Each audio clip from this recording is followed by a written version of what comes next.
Greetings, everyone. Once again, this is Mr. Demezy, and I'm glad to be with you. It's an honor, a privilege, and a pleasure to sit before you. Today, we have our wonderful guest, none other than our sister radio personality host, Miss Diedra D. It's an obvious and wonderful pleasure to be with you today. Pleasure's mine. How you get so warm? You got such a good tan going on. The sun's shining. My skin just absorbs heat very, very well. I don't know. When I hugged you earlier, I just felt like sunshine was in my arms. Oh, I am sunshine. You are? Yeah. Oh, that is beautiful. But we have an upcoming 5th annual Black Family Summit.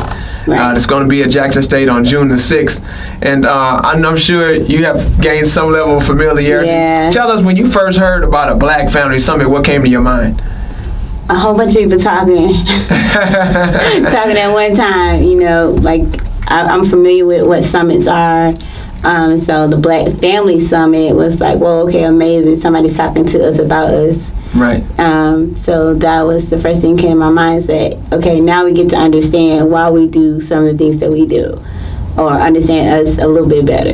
Right. One of the things that's offered here is research-based solutions, because most of the time, many of us are not exposed to the work that many of the scholars who have taken time to invest themselves into the educational process. Right. We're unaware of the conclusions that they come to based on actually doing the research. So we just maintain our traditions, whether they are for the best or the worst. Tell me what you think, how you think that can impact us positively by being in that space. Like I said, knowing where things come from, knowing that our behavior is somewhat of a norm, or knowing that our behavior can be changed or confirmed based upon someone else doing the work for us, it can have a great impact on us. Right. Knowing that, being a parent or being a mother, that I'm not the only one that's been raising 2 toddlers. Right. And that them going crazy is a normal thing. So being in that type of atmosphere and finding that out is an amazing thing. You get support and you get more knowledge. The more knowledge you get, the better you can plan your life out. Right. We have several issues that are being the focus this year. The theme being reviewing the economic impact of mental health, mass incarceration, education, and kinship care. Right. Which one of those issues has greater salience to you? Definitely the kinship care. Being, like I said, being the mother, being a person in the community, being an advocate in the community, I see a lot of grandmothers still raising kids. Right. I'm a product of that. My grandmother raised us primarily, her and my grandfather, and then my aunt took over as our custodian care. My mother passed away when I was 8 years old. Wow. So I'm a product of that. So wait, were you circumstantially family adopted, or are you paperwork adopted?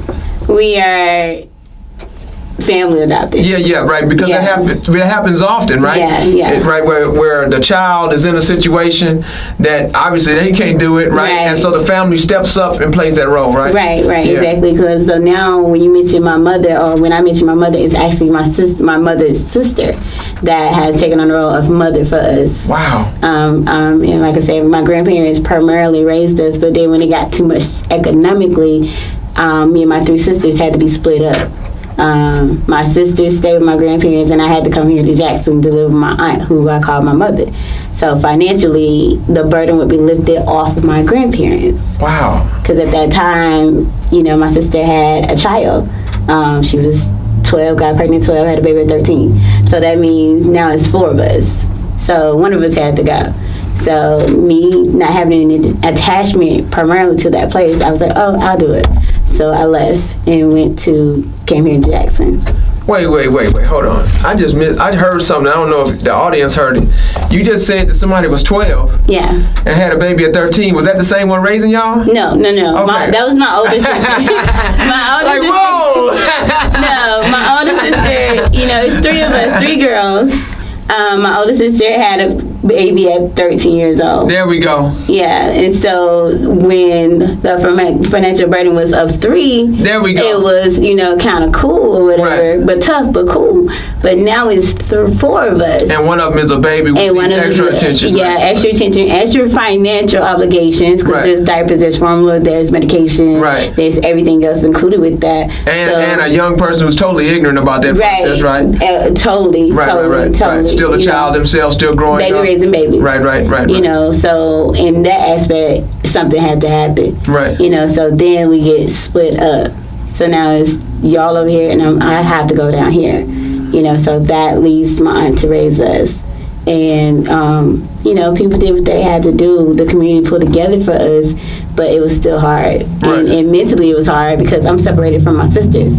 I always wondered why you were so crazy. Oh, yeah. Now I know. It's a special kind of crazy. It's special kind of crazy, yeah, right? It's special kind of crazy. It's a sunshine crazy because you're still a warm soul, and that's beautiful. I like the light that you shine because many people can come from situations like that and be very bitter. Yeah. And instead, you've chosen to come to help empower people who are going through similar circumstances. Yeah, because, it's enough people focusing on hurt. Yes. And I, for some reason, been given the gift of discernment to want to focus on solutions. Yes. That's one of my biggest pet peeves. If you come to me and all you got to talk about is what's wrong, right. Let's talk about what we can do to fix it. That's right. Because talking about what's wrong is not going to fix what's wrong. No, it's not. So let's talk about what we can do to fix it. So that's one of my big pet peeves. I took that, and now I'm trying to help women like myself who's been in situations and been heartbroken and damaged or whatever you want to call us, and help us grow and learn and use our pain and fear for power, for empowerment. Right.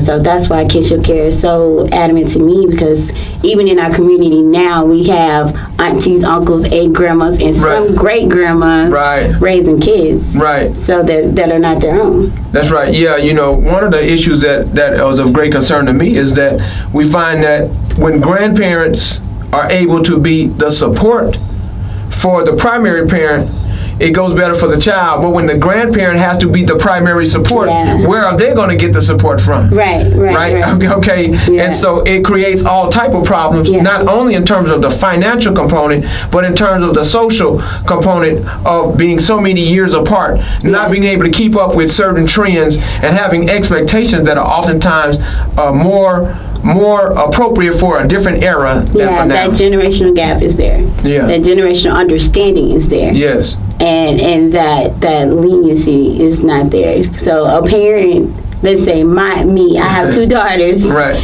And my mother is their grandmother. She takes slack off of me when it begins to get too much. Right. Because if any parent would be honest, they'd say that sometimes it gets to be too much. Right. And when there's the grandparents raising these children. Right. Who, like you said, who's there? Right. Who's going to be their support system? So the mental aspect of it is that you get grandparents with high blood pressure, high hypertension, right. all this type of stuff, because it's not only physical, it's mental. That's right. Mental affects the physical. The brain controls everything. Right. So if you get to the brain, then you get to the heart and the rest of the body. Right. So there's no outlets for these custodial parents or kinship parents. Right. Yeah, we use the term kinship care, but that's a convenient. Yeah, that's a convenient way of putting everything together. Right. Because oftentimes it's mother. I mean, it's the auntie is the mother, the grandmama is the mother. The cousin is the mother. Yeah. And the child is, in many cases, left to fend for themselves. Yeah. Because it's just only so much that can be provided in that space, which does not have the proper support system. And even sometimes in that situation, you get to the point where the child's identity is so scrambled. Right. Because he doesn't or she doesn't know where a lot of their traits come from. Right. Because, this is grandma. But okay, I'm not 100% like grandma. Right. And then also, the financial aspect of it is that a lot of these grandparents are still working to provide for these children. That's right. And they have to go back to work. You have to go back to work. Right. So a little piece of check they get ain't enough. It's not enough. Right. Even if it is a legal adoption, it's still not enough. Right. And you got to go back to work. So then you get who's actually raising these children. Wow. You know, you're taking care of them, you're providing meals and shelter and things like that. But raising a child, you have to do the physical, mental, emotional, as well as the financially. But if you're so caught up in the financial, then these other three sometimes get cut short. Right. You know, lacking. You get grandparents now sending children to church versus going with them to church because they're tired. Mm-hmm. Or you get them, you know, not being able to stay up and check homework and stuff like that because they're working so hard. Right, and they're also probably not even related to the type. Not even related. Right. You know, like, I got a call from one of my great cousins, which I call my auntie because she's older. She's raising her grandson. Right. And she's like, what is this homework? What is this math? Right. What is this? When did they start doing this? That's right. I'm like, I don't even know that. I'm sorry. Let me figure this out, and I'll call you. I'm still using my phone. I'm like, hold up. What? Hold on, let me take my shoe off and count the. You had to reread the question. I'm like, wait a minute. Okay. Is I'm smarter than a fifth grader? Right. I don't know. Am I? Like, what is this? And you know, she's older. She's like 50 something, and I'm 31. Right. So it's like she don't understand it. I don't understand it. And so the baby better get it right. You know what I'm saying? So it's like, okay, so you better get your homework right. I don't understand because I sure ain't gonna get it right. Right. I don't understand it. I'm closer to him than she is in age range. I could be his mother. So if I could be his mother and I don't understand it, just imagine the frustration that she feels. Right. And imagine the embarrassment she feels. Well, I imagine the hopelessness she feels because she can't help him. What gets me too is like, for instance, you know, I come with my children. You come with your children, we're in similar age cohorts, and so then our children can play together, right? Right. But if you're the grandparent and you got the child, when you go hang with your friends who are also grandparents, they don't have those grandchildren with them. So who does the child play with? Right. Right? Where does the child go? Right. You say, you know, in other words, there's going to be something missing in terms of the social interaction is going to be missing. Yeah. Right. So then you get these young toddlers talking like they're 50 years old. You know, that's where they come from. Of course, they're very articulate, which is very good.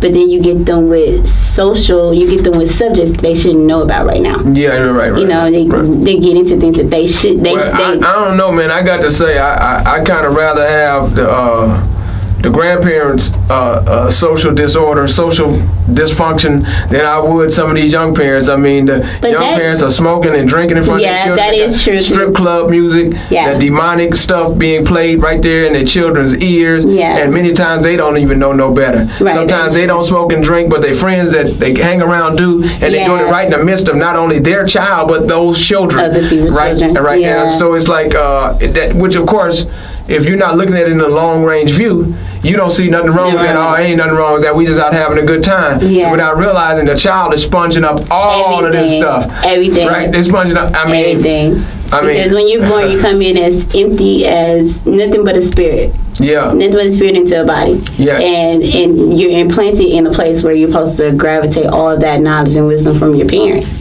And that's why, you know, you have traits of your father or your mother because you've been around your father and mother.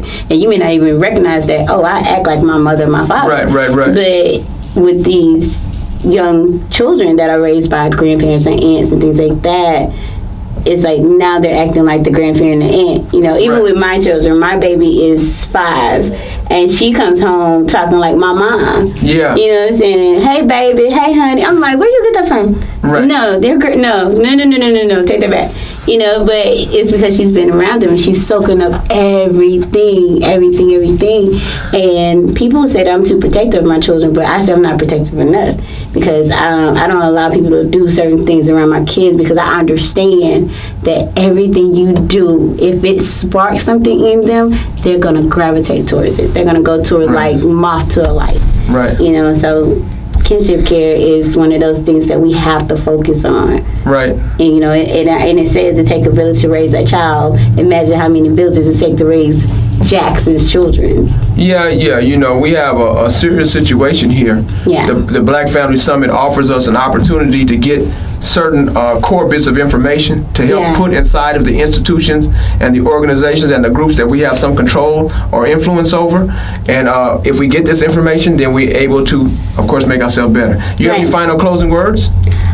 I just would say to come out to the Black Family Summit, even if you don't think that it would have an impact. Trust me, there's some seeds that's going to be planted into your brain, whether you want it to be or not, that's going to be useful in the future.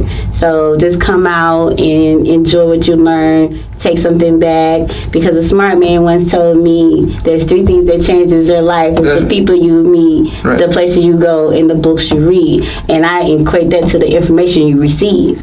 So just come out, get some information, and change the way you view yourself and the way you view your position in the community, so we can change the way our world is, not only Jackson, but our world. Yes. Well, hey, Diedra, once again, baby, thanks for being so warm, shining like that bright light. And we want to offer you an opportunity to come on out to the 5th Annual Black Family Summit. Go to www.mffk.org for more information. This is Mr. D. Measy, Solutions for Our People. Once again, may you prove worthy of abundant prosperity and continue to be a blessing to others.